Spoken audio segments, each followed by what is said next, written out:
हाँ ମୁଁ ସାର୍ ପ୍ରଥମ ଆରଟିଆଇ ଫାଇଲ କରିଥିଲି ଆମର ଏନର୍ଜି କାମ ଉପରେ ପୋଖରୀ ଉପରେ ହଁ। ଆମର ପିଆଇଜି ଆଡିସନାଲ ମାନେ ଭିଡିଓ ଏ ଭିଡିଓ ହୁଁ ମତେ ଲେଟର କଲେ ଆଉ ଆପଣଙ୍କର 2630 ଟଙ୍କା ହଉଛି ହୁଁ ଆପଣ ଆସିକିରି ପେ କରନ୍ତୁ। ହୁଁ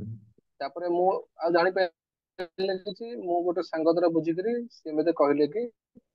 ନା ନାଇଁ ଆପଣ ଗୋଟେ କାମ କର ତମେ ଫାଷ୍ଟ ଆପ୍ଲି କର ତମେ 2630 ଟଙ୍କା କାଇଁ ଦବ ସିଏ ତ କିଛି ମେନସନ କିଛି କରିନାହାନ୍ତି କି କେତେ ପେଜ ବିଶିଷ୍ଟ କେତେ ସାଇଜ ତାପରେ ବାସ୍। ଏବେ ମୋ କୋଉଠି ପ୍ରଶ୍ନର ବିକୁଟି ହବ ଏବେ ସେମିତି କିଛି ଏବେ ମୋ ମେନସନ ପ୍ରଶ୍ନର କରିନାହାନ୍ତି ଉତ୍ତର ଦିଅ। ଫାଷ୍ଟ ମୁଁ ଜାଣିବାକୁ ଚାହୁଁ ତମେ ଏମଜି ଏନର୍ଜି ଯୋଉ ପୋଖରୀ ବିଷୟରେ ତମେ ଜାଣିବାକୁ ଚାହିଁଛ ସେଥିରେ ତୁମେ କଣ ମାଗିଛ? ଆଜ୍ଞା ଆ ଠିକ ଅଛି ମୁଁ ସାର୍ ପଢିକି ଆପଣଙ୍କୁ କହୁଛି ମୋବାଇଲରେ ଅଛି। ହଁ କୁହ ଯେ କଣ ମାଗିଛ ତାଙ୍କୁ ରିପୋର୍ଟ ରେ କଣ ମାଗିଛ ତାଙ୍କୁ? ମୁଁ ସାର୍ ମାଗିଥିଲି ଆକ୍ଚୁଆଲି ମାନେ ମୋ ଗ୍ରାମର ସମସ୍ତ କାର୍ଯ୍ୟର ସମ୍ପୂର୍ଣ୍ଣ ଫାଇଲ ଯେପରିକି ରାସ୍ତା କାର୍ଯ୍ୟ ଜଣଙ୍କ ନାଁଟା ମାନେ ବରୁଆ କାନ୍ଦି ଘରଠୁ ସ୍କୁଲ ଗେଟ ପର୍ଯ୍ୟନ୍ତ ପ୍ରଥମ କୋଶ୍ଚିନ୍ ମୋର ଇଏ ହେଲା। ତାପରେ ସେକେଣ୍ଡ କୋଶ୍ଚିନ୍ ହେଲା ସ୍କୁଲ ଟୁ ସୋସାଇଟି ଭିତରେ ସେଥିରେ ଜିଲ୍ଲା ପରିଷଦ ଲ୍ୟାଡ ଅଛି ହୁଁ ସେସବୁର ସମସ୍ତ ତଥ୍ୟ ଦିଅନ୍ତୁ। ହୁଁ ତାପରେ ତିନି ନମ୍ବର ଥିଲା ପୋଖରୀର ସମସ୍ତ ବିବରଣୀର କାର୍ଯ୍ୟ। ହୁଁ ଚତୁର୍ଥ ଥିଲା ସ୍କୁଲ ରିପାରିଂ ହୁଁ ପଞ୍ଚମ ଥିଲା ସମସ୍ତ କାର୍ଯ୍ୟର ସମ୍ପୂର୍ଣ୍ଣ ତଥ୍ୟ ଦରକାର ପ୍ରଥମ କୋଶ୍ଚିନ୍ ପଞ୍ଚମ କୋଶ୍ଚିନ୍ ତାପରେ ଷଷ୍ଠ କୋଶ୍ଚିନ୍ ଥିଲା ଯୋଉମାନେ ସବୁ ଭତ୍ତା ପାଇଛନ୍ତି ସେମାନଙ୍କ ସମ୍ପୂର୍ଣ୍ଣ ତଥ୍ୟ ଦରକାର ଆଉ ଯୋଉମାନଙ୍କର କଟି ଯାଇଛି ସେମାନଙ୍କୁ ବି ସମସ୍ତ ତଥ୍ୟ ଦରକାର ମୁଁ ଏତିକି ମାଗିଥିଲି 6ଟା କୋଶ୍ଚିନ୍ ମୁଁ ମାଗିଥିଲି। ପ୍ରଥମ କିନ୍ତୁ ଆରଟିଆଇ ଦେଖନ୍ତୁ ଫାଇଲ କରିଥିଲି 6ଟା କ୍ୱେଶ୍ଚନ ମାଗିଛନ୍ତି ଆପଣ ଏମିତି କ୍ୱେଶ୍ଚନ ମାଗିଛନ୍ତି ଯୋଉଥିରେ ତାଙ୍କୁ ଅଧିକ ପେଜ ର ଜେରକ୍ସ ଦବାକୁ ପଡିବ ଆପଣ ବୁଝନ୍ତୁ ପ୍ରଥମେ ମାଗିଛନ୍ତି ରାସ୍ତା କାମ ମାନେ ଯେତେ ସମସ୍ତ କାମ ମାଗିଛନ୍ତି ସମସ୍ତ କାମ ମାନେ କୋଉ ବର୍ଷ ଆପଣ ମେନସନ କରିଛନ୍ତି ନା ଏଇ 5 ବର୍ଷ କି 10 ବର୍ଷ କେତେ ବର୍ଷ ସମସ୍ତ କାମ କେବେଠୁ ସେ ଦେବେ? ନାଇଁ ସାର୍ ସେମିତି ମୁଁ କିଛି ମେନସନ କିଛି କରିନି। ମୁଁ ପ୍ରଥମେ କହିଛି ନା ସେ କେତେ ଯୋଉ ବର୍ଷ କେତେ ଫର୍ମରେ ବର୍ଷ ବି କହିନି ଅଛି ସେ ଫର୍ମରେ ବି ଅଛି ଯେ ଆପଣ କୋଉ ଆର୍ଥିକ ବର୍ଷର ଡାଟା ଚାହୁଁଛନ୍ତି ଫର୍ମରେ ଅଛି ଆଜ୍ଞା ଯେ ଆପଣ ଲେଖିବେ ଯେ ମୁଁ କୋଉ ଆର୍ଥିକ ବର୍ଷର ଡାଟା ଚାହୁଁଛି ମୁଁ ବିଗତ 5 ବର୍ଷ ଚାହୁଁଛି କିମ୍ବା 2 ବର୍ଷ ଚାହୁଁଛି କିମ୍ବା ବର୍ଷ ଆପଣ ଲେଖିବେ ସମସ୍ତ ମାନେ ଯେବେଠୁ ପଞ୍ଚାୟତ ଷ୍ଟାର୍ଟ ହେଲାଣି ସେବେଠୁ ବା ଏମଜିଏନଆରଏସ କାମ ଯୋଉ 2006-07 ରୁ ଆରମ୍ଭ ହେଇଛି ସେବେଠୁ ବା ଆପଣଙ୍କ ପଞ୍ଚାୟତରେ ଯେବେ ଇମ୍ପ୍ଲିମେଣ୍ଟ ହେଲା ଧରନ୍ତୁ 7 କିମ୍ବା 8ରେ ଇମ୍ପ୍ଲିମେଣ୍ଟ ହେଇଥିବ ସେବେଠୁ ଧରନ୍ତୁ ଆପଣ ମାଗିଲେ କେତେ ବର୍ଷ ଡାଟା ନା 15 ବର୍ଷ ଡାଟା ମାଗିଛନ୍ତି 15 ବର୍ଷର ରାସ୍ତା କାମ 15 ବର୍ଷର ପୋଖରୀ କାମ 15 ବର୍ଷର ଭତ୍ତା ଏ ଡାଟା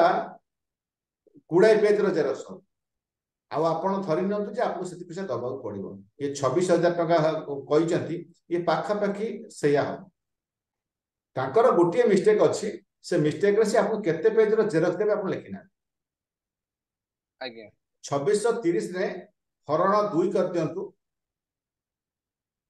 पर पेज को 2 टका हिसाब रे सी आपको जेरक्स पैसा देबे 1315 पेज 1315 पेज 1315 पेज ता देरे पोस्टेज जोड़ी पारंती किबा लेबर चार्ज जोड़ी पारंती बा जे जो काम ताको जेरक्स करिया पई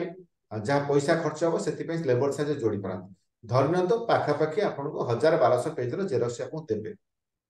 तो क्लियरली जब आप फास्ट अप्लाई बर्तमान करने जाऊँगी फास्ट अप्लाई आप डाकुंट आप जातु आप तो फास्ट अप्लाई कर सारी एवं फास्ट अप्लाई जो आप डाकुंट जे आप डिनाए कर जेहेतु आप मेंशन करना केते पेज जेरक्स देबे तेणु मु आपको पैसा पेड कर परिबि नाही एबे जेतेबेले से फास्ट अप्लाई अथॉरिटी से वीडियो थांतु ए वीडियो थांतु जे था से तो आपको प्रश्न पचारे जे आप फास्ट अप्लाई काई कले आपण कहबे जे मते केते पेज रो जेरक्स देबे से लेकिना आपण कोन मागुचन मते ଆଜ୍ଞା डाटा दियो डाटा एग्नेस्ट में पैसा देबे मु जो डाटा मागिचे आप क्लियरली मेंशन करेंगे जे आप केते पेज रो जेरक्स मते देबे आपण भल काम कर आनी ना प्रथम अप्लाई कर आईन कहूँ जदि आप कौन जगह अनसाटिस्फाइड है आप सहमति नुहति तेबे आप प्रथम अप्लाई करेंगे गुड़ाए जगह लोक से 10,000 15,000 20,000 30,000 पर्यटन मागी दौरान पैसा आपणकर फर्म पूरण कर कि असुविधा अच्छी आपण कौ वर्ष डाटा मागुच्च लिखिना ठीक अच्छे से आपको कही पारे कौ वर्ष डाटा देवाई कि जेहेतु से रिपोर्ट प्रिपेयर करके पैसा मागी सारी अलरेडी से डाटा प्रिपेयर कर सारी जो वर्ष डाटा प्रिपेयर हो सारी तेणु जो वर्ष डाटा प्रिपेयर से डाटार फर्माट हूँ पेपर जेरक्स अनुसार ने से लिखे मुझे A4 साइज जेरक्स पेपर को पर पेज 2 टंका मु 1000 कि 1200 पेज देवी तार है 2400 टंका ता सहित जो जे जीव जेरक्स करने पैकिंग करने ता लेबर चार्ज 200 300 टका एमती हेले आपनकर 2630 टका होउछ जदि आपण हाताती आज्ञा नेबे 2630 टका डिपोजिट कले आपण हाताती नै जिवे जदि पोस्टल रे नेबे ते पोस्टल खर्च आपण देबे जेत आपण हाताती लिखि हाँ चंदी मु व्यक्तिगत हिसाब नेबे व्यक्तिगत लिखिଥିଲି आपण का पोस्टल खर्च पड़िबो नै तेणु एबे जेतेबेले आपण जाउचंती कोठी की फास्ट अथॉरिटी जब डाकी चंदी आपण को आपण जानतु ता सीधा सड़क कहिबे देखंतु सर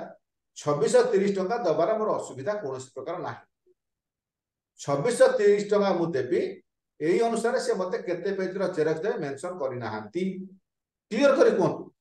थरे से सिखंतु जे लोकमान आईन जानि चंती एक्चुअली माने मो आगुरु जतरा मो वीडियो करबा आरंभ करते ता आगुरु एमते गुडाय लोक को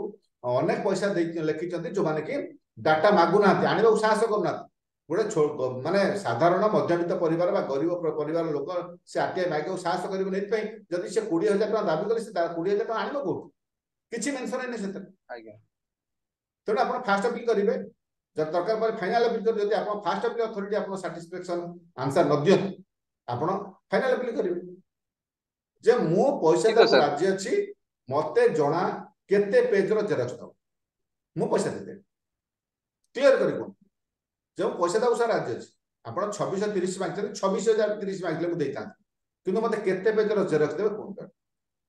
मु से जेरक्स अनुसार पर बाय दितो हिसाब रा आपण दे जदि बड़ साइज अछि मेंशन करंतु बड़ साइज जेरक्स जो करिसेंती ता पे केते पैसा दरकार मु देबी एती पेज रो बड़ साइज रो जेरक्स आइछि बड़ साइज जेरक्स पे एती पैसा खर्च आइछि आपण लेखंतु A4 साइज रो जेरक्स ता पे केते पैसा खर्च आइछि ताको लेखंतु जेरक्स करिया पे केते पैसा खर्च आइछि लेबर ता ताको लेखंतु मु पैसा दउ फेस करो सर ए सब रूल आपण जो एटा कहउछंती ए सब हमर क्राइटेरिया भीतर अछि ना क्राइटेरिया भीतर अछि जेते बेले लेखा जाइछि आज्ञा जे आपण A4 साइज के 2 टका देबे एटा गाइडलाइन ना एटा को मु मनुर कोने ना आज्ञा गाइडलाइन